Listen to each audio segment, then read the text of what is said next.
E fala, meu povo, hoje eu tô aqui para falar com vocês do Leves da Bodícia, tá?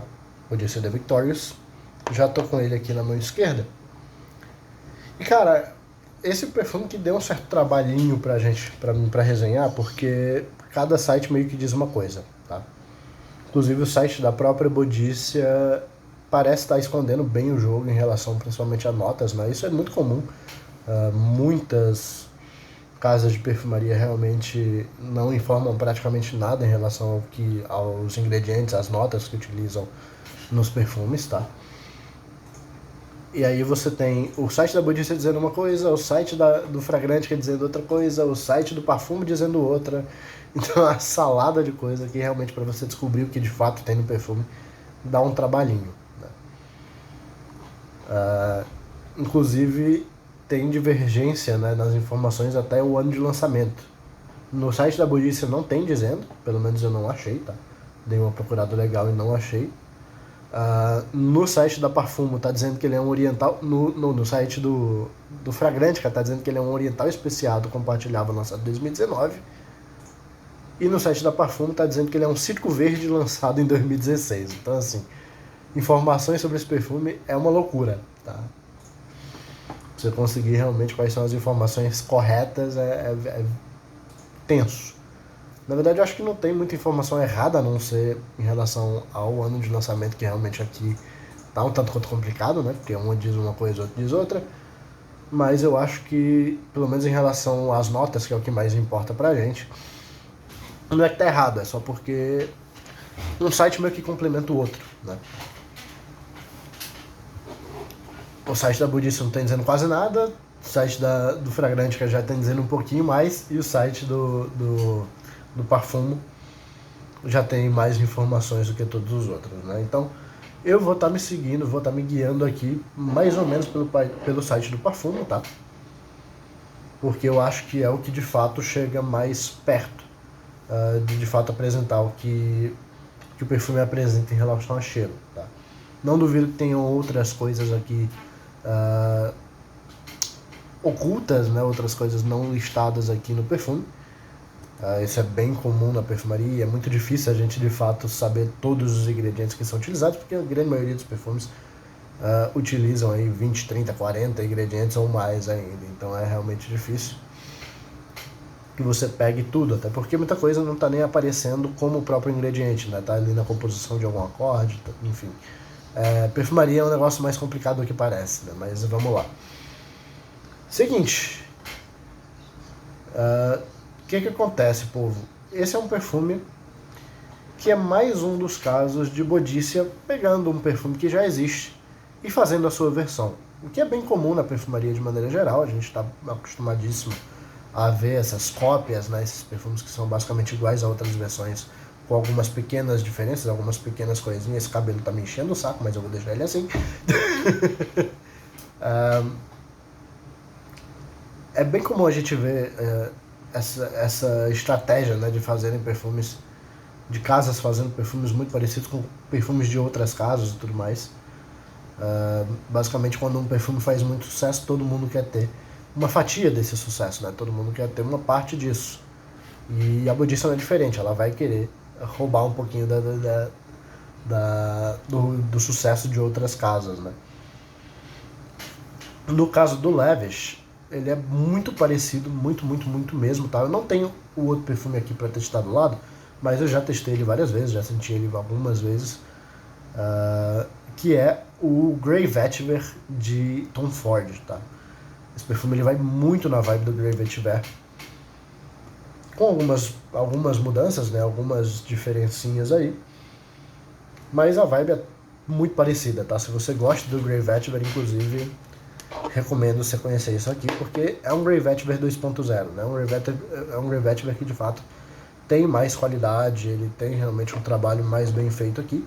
Se vale ou não, aí é uma questão que eu acho que cada um vai ter que dar uma avaliada particularmente falando, né? Porque são perfumes que no fundo o cheiro é parecido, e a diferença de preço é uma diferença considerável, porque a Bodícia se posiciona como mercado de ultra luxo, né? Ele se posiciona no mercado muito alto, né? Se posiciona muito acima do preço um perfume deveria um perfume deveria ser cobrado, digamos assim. O que acontece com basicamente todos os universos, tá, povo? Isso não é exclusivo da Bodice, não é exclusivo da perfumaria. A gente tem, por exemplo, Ferrari, Bugatti, todas essas outras marcas, ou como várias outras marcas de luxo, em qualquer outro ambiente, né? Ali você pegar, sei lá, um Audemars Piguet, ou qualquer outra coisa do universo de relógios, né? Essas marcas, elas cobram X pelo preço, mas X pelo produto, né? Só que elas cobram 5, 6x pela marca, para você ter o símbolozinho da marca ali no seu produto. Isso acontece com Apple, por exemplo. Se você for pegar, existem celulares que são tão bons ou até melhores do que o próprio iPhone, que custam quase a metade do preço. E aí você paga aquele preço absurdo, principalmente aqui no Brasil, 15, 16 mil reais, num relógio, meu Deus, num celular, para ter a maçãzinha, né, para ter a Apple ali. Isso acontece no mundo inteiro, não é exclusividade de Bodice. Mas vamos lá. Eu já tô falante. O que a gente vai ter no topo? A gente vai ter aí bergamota e limão, tá? Um topo bem cítrico, bem fresco, bem leve, inclusive. Ele já tá um tempinho evoluindo aqui. Eu borrifei um pouco antes, inclusive, de fazer resenha, só que eu já gravei essa resenha 3 vezes e acontece alguma coisa que eu tenho que parar de gravar e gravar de novo. Então ele já está evoluindo aqui. Eu não vou gastar de novo, porque senão acaba o perfume. Mas eu aqui nesse momento, a bergamota meio que já foi embora, eu ainda consigo sentir um pouco do limão, tá? O limão ele persiste um pouco mais nesse acorde, embora ele apareça depois, né? Assim que você borrifa, eu acho que a bergamota dá uma dominada, depois ela vai apagando e o limão vai tomando um pouco do espaço. E as outras notas, né, que depois vão aparecendo, principalmente as notas de corpo.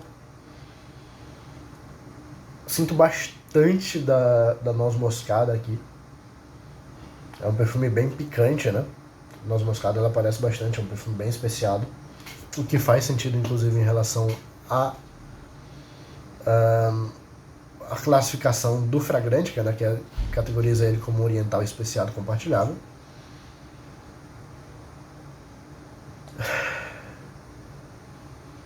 Tem uma rosa deliciosa aqui, mas é uma rosa um pouco mais discreta em relação ao acorde, né? Ela parece estar bem perceptível aqui, mas não é aquela rosa explosiva. Ele não é um perfume que se trata sobre rosa, né? Não é um perfume que fala sobre a nota de rosa, mas ela está presente aqui, está bem evidente. Confesso que eu não sinto tanto a questão da flor de laranjeira, tá? Uma nota que está sendo listada aqui no Parfume, que é onde eu estava olhando, mas que eu particularmente não sinto muito. Eu sinto uma coisa que está na pirâmide olfativa do Fragrantica, e também está na pirâmide olfativa do próprio site da Bodice, né? É uma das notas que está presente lá no coração da fragrância, que é a laranja. Esse perfume tem uma quantidade até considerável de laranja, então assim, você percebe que ele tem uma fusão de cítricos, basicamente, né? Tanto bergamota, quanto limão, quanto a laranja. É um mix de cítricos, especiado por conta dessa noz moscada que aparece bem. Uma rosa que vem ali trazendo um lado mais carnal, até um pouquinho sujo, mas ao mesmo tempo bem aquela textura macia da pétala de rosa, né? E aí a gente começa a perceber muito rapidamente, logo aqui no meio do coração para o fundo, né? Nessa transição de coração para fundo, mas que na verdade ela sai praticamente desde da transição ali de topo para coração, na verdade, tá? Algumas notas de fundo.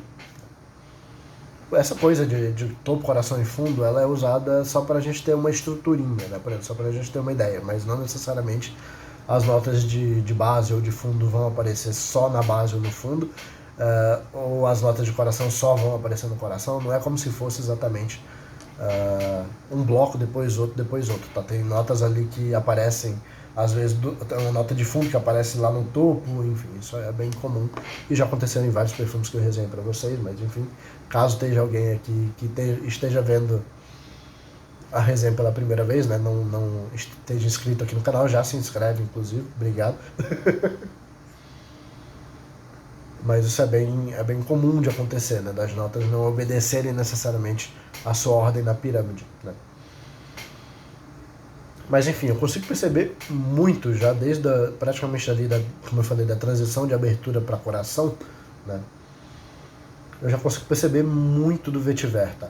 E aí é onde entra a grande semelhança dele com vetiver de Roja, com o próprio Grey Vetiver de Tom Ford, né? Tem vários perfumes aqui que se parecem mais ou menos com ele, né? Vetiver Cologne, Grey Vetiver de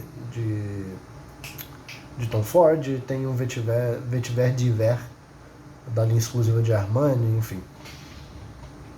Inclusive, primeira vez que eu vejo na seção de esse perfume lembra né, do Fragrantica, que faz algum sentido, porque normalmente a galera dá uma escaralhada, assim, a galera dá uma viajada bonita quando vão colocar os perfumes que o perfume em específico que você está procurando.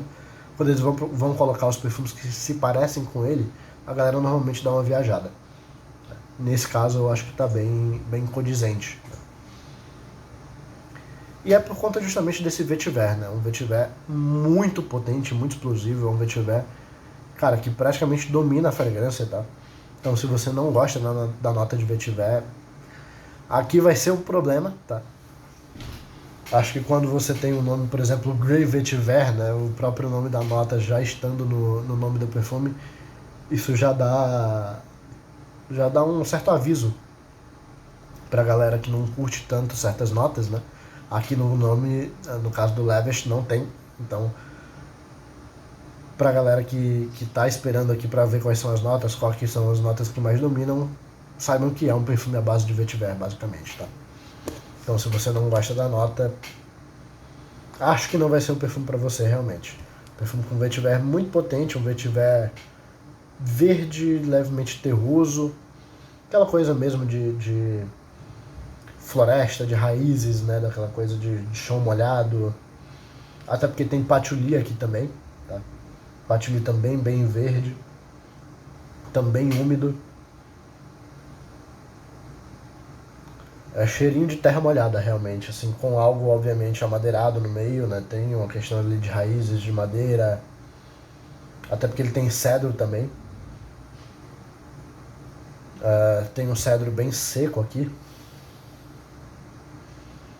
É mais um daqueles casos que a gente está bem acostumado e que eu gosto muito, de perfumes que misturam, né? Que brincam muito entre essa coisa do seco e molhado, né? Não da banda, tá? Mas que brincam muito com essa sensação de algo úmido e de algo seco ao mesmo tempo, né? Então a gente tem essa coisa do patchouli, do vetiver, do musgo de carvalho, que todas essas dão uma vibe mais úmida, né? De floresta úmida, de floresta fria. Mas a gente tem esse cedro bem seco e tem também uma interação que é bem interessante, que deixa o perfume muito esfumaçado, tá? Ele é um perfume consideravelmente esfumaçado, que acredito eu que esteja vindo não só da madeira de guaiaco, que é provavelmente de onde a grande maioria das pessoas tiram, que tá vindo esse especiado, né? Porque tá vindo esse esfumaçado, porque é uma madeira que traz realmente esse aspecto esfumaçado. Mas também eu acredito que esteja vindo do vetiver, tá? O vetiver ele também pode dar uma faceta esfumaçada. E como esse perfume tem uma tonelada de vetiver, realmente é um perfume que grita vetiver para tudo que é lado, eu acredito que essa nuance também pode estar vindo do vetiver e dessa combinação realmente do vetiver com o guaiaco, né? E aí mais pra base, né, depois de um tempo, quando o perfume vai evoluindo, a gente começa a perceber uma leve doçura ali, basicamente que vem para equilibrar a fragrância, para trazer um fundo um pouco mais confortável, macio, né? que vem justamente do âmbar com o sândalo, tá? Sândalo que também vai trazer, além do lado de cremosidade, além do lado lactônico que a gente está acostumado do sândalo, também vai trazer um aspecto de madeira, né? Um aspecto um pouco mais seco e bem amadeirado. Se mistura muito bem com esse âmbar, né? Que já é um lado doce, né? Ele tem essa nota abaunilhada, meio docinha. Só que é como se fosse uma baunilha seca, como eu já falei aqui em vários perfumes que tem a nota de âmbar, né?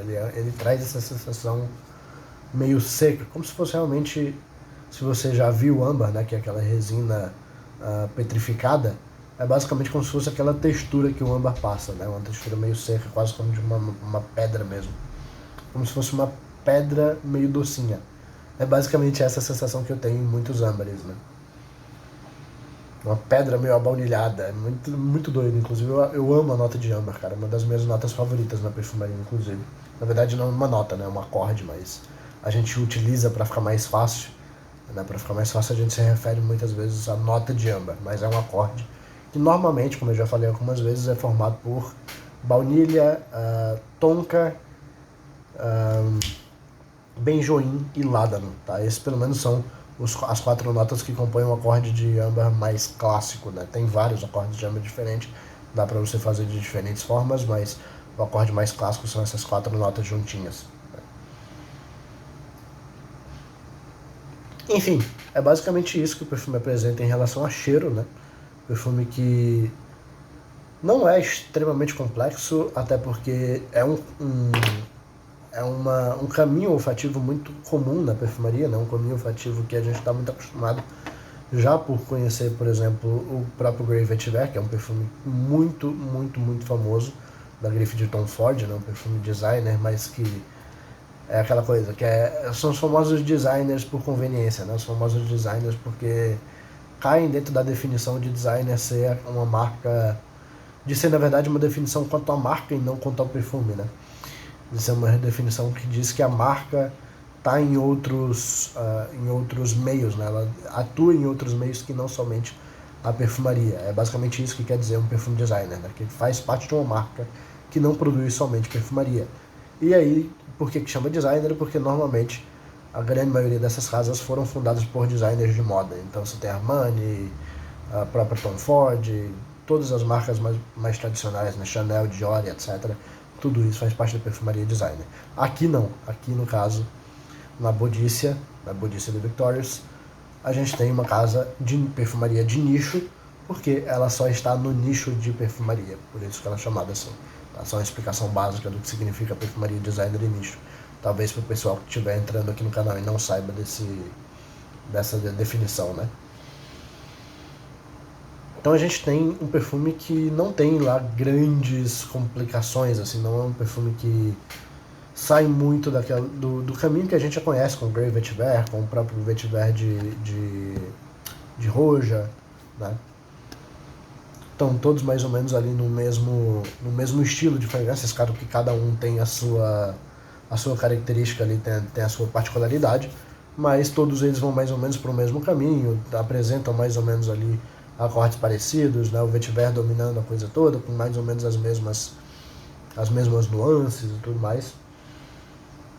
Então é uma coisa que para quem já está iniciando um pouco mais na perfumaria mais exclusiva, para quem obviamente gosta de perfumes amadeirados, para quem gosta da nota de Vetiver, que é muito importante nesse caso, você vai tirar de letra, não é um perfume que vai ser muito desafiador, tá? E aí, povo, já falei em relação a desafio, já falei em relação a notas, né? Temos aí para falar basicamente em relação a desempenho, que é um perfume, teve uma projeção na minha pele mediana alta, até eu diria pelo menos ali na primeira hora e meia, tá? Um perfume que projetou até consideravelmente bem. Continua projetando de maneira mediana até umas 2 horas e meia, mais ou menos ali. Fixação por volta das 8 horas, 9 horas, mais ou menos. Talvez em algumas peles chegando até as 10, né? Lembrando que essa questão de performance é algo muito particular, é algo que vai depender de inúmeras variáveis, né? Do pH da tua pele, até dizem que o que você comeu influencia, né? Mas pH da pele, a questão de hidratação, né? Se você está bem hidratado ou não, uma pele mais hidratada vai fazer com que o perfume dure mais. Então tem aquele velho truque, né? Para se você tiver dificuldade com o perfume, estiver achando que ele está fixando um pouco na pele, tem aquele velho truque de você passar um hidratante sem cheiro, né? Um hidratante sem aroma, e aí depois passar o perfume por cima. Ele vai fixar muito mais do que fixava antes, pelo menos uma 2 horinhas a mais por baixo. Tá por cima. E é isso. Em relação a se vale ou não o preço, ou se vale ter na coleção e etc., acho que é algo que cada um vai ter que avaliar, né? Eu particularmente acho que na minha coleção ele não deve entrar, porque não é um perfume que eu morro de amores, e é um perfume que parece consideravelmente com o Grey Vetiver, que eu acho que é um perfume que encaixa muito bem. Eu acho que não é um perfume que eu pagaria o preço que o Bodycia cobra tendo um Grey Vetiver. Obviamente que o Grey Vetiver não é um perfume barato, mas ainda assim acredito eu que esteja mais em conta do que o Bodycia. A Bodycia é uma marca bem cara e esse perfume não é dos mais baratos. Ele está em torno aí de 370 libras no site oficial da Bodycia. Então é um perfume consideravelmente caro. Acredito eu que o Grey Vetiver vai ser consideravelmente mais em conta, né? Então eu acredito que vai ser um perfume que não deve entrar na coleção, a não ser que a minha vida tome um rumo muito diferente e eu acabe tendo dinheiro suficiente para ter o Grey Vetiver e ainda queira ter ali um Lavish para completar uma coleção. Mas acredito que essa realidade está muito, muito, muito longe de acontecer. Então as chances são bem baixas, na verdade, desse perfume entrar na coleção, embora ele seja um baita perfume, tá? Eu acho que, como eu falei, isso é uma coisa que cada um vai ter que dar uma olhada, vai ter que avaliar por si só, se quer ter realmente só o Grey Vetiver, ou se realmente não curte tanto o Grey Vetiver e vê alguma coisa aqui no Lavish que justifique que você pague o preço, etc, etc. Isso é uma questão que é muito particular, né? Eu não tenho como dizer, qualquer coisa que eu diga quanto se vale ou não a pena ter, não é uma verdade absoluta e você vai continuar tendo que avaliar por si só. Então, recomendo que você pegue um decante, inclusive, se puder, né, se conseguir pegar, pega o decante do Lavish e pega o decante logo do Grey Vetiver junto, testa os dois juntos, vê qual que você prefere mais, vê se realmente faz algum sentido você gastar o preço que o Bodycia cobra no Lavish, e aí você decide sua compra, basicamente, né? Mas, de qualquer forma, falando em relação à qualidade, tem uma qualidade excelente, tá? Eu diria até que ele tem mais qualidade, sim, do que o Grey Vetiver, só que a questão não é se ele tem qualidade ou não, se ele é um bom perfume ou não. A questão é, será que ter um perfume que é tão parecido com o Grey Vetiver e que custa bem mais do que ele, vale a pena ter? Isso é uma questão que eu não vou responder para vocês, né? Uma questão que cada um vai ter que responder por si só. Mas é isso, povo. Espero que vocês tenham gostado da resenha. Ficou até um pouco mais longa do que eu achei que ficaria, como quase sempre, né? Eu falo muito, então as resenhas acabam ficando longas. Mas é isso. Valeu, falou e até a próxima.